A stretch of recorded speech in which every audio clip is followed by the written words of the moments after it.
순서 이해하고 넘어가시면 좀 더 쉽게 되겠다. 그죠? 각차 휴월 들어가부터는 신과 경에 대한 민족 공부를 4단계로 구분해놨어요. 그 후에 체와 용에 대한 것들을 내와 외로 이해하면서 추출시켜낸 거예요. 이 자리가 바로 추출체형, 이 자리가 성불로 얘기를 했던 게 진훈 스님의 수행책이고 한국 불교의 성불이었어요. 이걸 임재 스님의 사료관과 얘기하면 사료관에서 똑같아요. 사료관에서도 보면 인과 경에 대한 탈과 불탈에 대한 식으로 이해되는 거예요. 탈인, 불탈경, 탈경, 불탈인, 인경, 양불탈. 가령 이런 우리 양구 이런 내용 나오면 바로 천수경에서도 참회계 나올 때 그런 얘기 하잖아요. 그죠?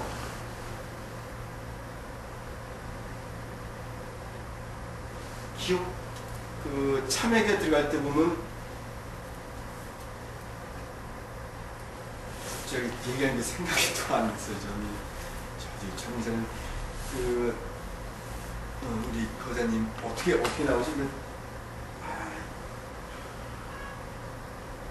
시즈 명의 지참의 이전이 바로 양부 이 두 개가 마음으로 참여하는 거나 몸으로 참여하는 거 각각 같이 하면 이것이야말로 큰된 참여다. 그래서 시즉 명의 진참의 얘기 나올 때가 바로 여기서 양 쓰는 거죠. 찾지 않으면 되겠어요. 근데 여기서 마지막에 들어가서는 그러니까 여기서는 사람을 사실 마음으로 잡아도 돼요. 신과 경, 또는 사람과 그 경계가 두 개가 다 불구탈. 다시 말해서 존심, 존경의 자리. 그죠? 다 잊어버렸다가 다시 온전히 찾아내는. 그래서 이런 것들을 구조적으로 검토해 보면 결국 불교의 자리는 시스템이 비슷하게 이렇게 돌아가니 마치 시계바늘이 12시에서 시작해서 한 바퀴 돌고 다시 자기 자리로 돌아가는. 그래서 선호록의 대부분도 사실 그런 식이에요. 그래서 어떤 스님이 어떤 꼬마가 불을 찾아서 헤매잖아요. 또는 참된 행복을 그 파랑새 찾아서 한동안 떠나고 돌아와 보니 자기 집 처마에 파랑새가 있었다는 이야기. 또는 3년 묵은 쑥이 약이 된다 그래서 찾아 돌다가 와 보니까 자기 집에 있는 봄에 달아놓고 간 것이 3년 헤매고 왔더니 자기 집에 3년 묵은 쑥이 있는 거야. 다시 말해서 내 마음 찾는다고 한참 찾아서 여기저기 가서 찾아봤는데 내 마음은 이미 나한테 있는 거죠. 그래서 이걸 알려주는 자리. 이게 바로 산은 산이고 물은 물이라고 하는 자리에 도달하게 해주는 그 자리예요. 아무리 인상파가들이 새로운 시선으로 삶을 인식했다 하더라도 이전의 도구들처럼 여전히 팔레트와 붓을 가지고 그리는 거예요. 이들이 새로운 걸 찾아서 나갔다 하더라도 또 아무리 우리 삶이 고통스럽고 힘들고 내 내면의 것들이 나를 괴롭힌다 해서 나 자신이 해골 앞에 가서 참회를 하고 내 몸에 탐욕이나 분노와 어리석음을 밝히려고 노력한다 하더라도 이것들은 밖에서 찾아지는 것이 아니고 내 내면에서 꽃피워야 돼요. 흔히 그런 얘기 하잖아요. 그죠? 아무리 은행 직원이 수천 억만금을 샌다 해도 내 돈이 아니잖아요.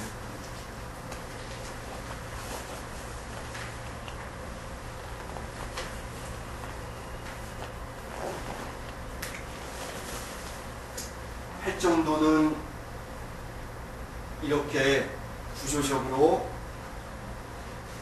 한국 불교의 맥과 잇따라 있어요. 저는 왜 자꾸 한국 불교나 우리 불교를 얘기하냐면 제가 국수주의자거나 편협된 어떤 한국이라고 하는 틀에 갇히자고 하는 것이 아니고 우리 삶의 현 주소는 이곳이에요. 그리고 한국에서 태어난 나라면 한국 불교에 대한 애정을 가져야 돼요. 남의 불교 열심히 남의 돈 세주는 은행원처럼 그렇게 살 수는 없잖아요. 그렇죠? 그래서 저는 이런 문제의식을 자꾸 우리가 가짐으로 인해서 우리의 진리를 추구하는 칼이 예민하게 갈려질 수 있고 이 독을 통해서 올바른 것에 쉽게 도달할 수 있어요. 세종 아카데미에서도 여전히 이런 정념의 자리와 정정의 왜 7번째 길과 8번째 길에 이 차이가 있을까? 사띠가 되면 사마띠가 아니냐, 삼매가 아니냐 이런 얘기에 대한 질문을 해주 스님이 하실 때 거기에 대해서 가끔 이렇게 좀 호응도 좀 해주고 고민해주고 했으면 좋겠어요. 저는 아무튼 틸만 페터라고 하는 사람이 가장 활정도를 잘 해명해 놓은 책이라 그래서 이걸 검토해서 여러분과 지난달 이번달 검토했는데 제 결론은 이래요. 틸만 페터가 아무리 열심히 검토했다 해도 시간에 대한 이해를 잘못했기 때문에 그 틀 속에 갇히면서 정견을 어떻게 볼 거냐, 그래서 동시적으로 볼 거냐 아니면 차지적으로 볼 거냐라고 하는 소모적 논쟁이 벌어진 거예요. 그리고 이때까지 늘 팔정도를 입체적으로 이해한다면서 그런 오해들이 늘 있었고요. 물론 우리의 마음을 가다듬어주는 도구로서는 이쪽 거든 저쪽 거든 괜찮아요. 가끔씩 활용하는 것은. 그리고 여전히 또 이런 식으로 이해가 되고 있어요. 큰 스님들 법문에서도 또는 마음자리 알려준다는 것으로 툭툭 던져서 우리 마음에 경각심을 주어지죠.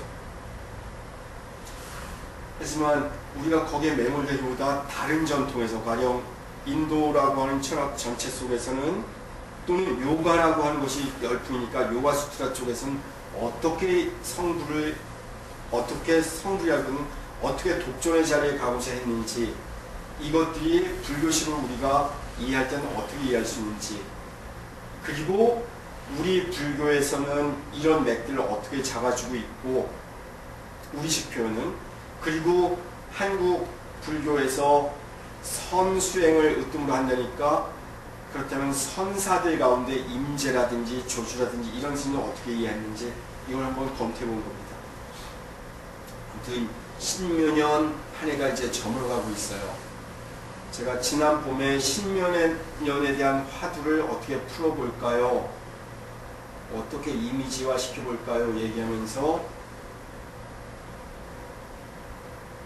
날이 잘 선 손도끼 얘기했죠. 그죠?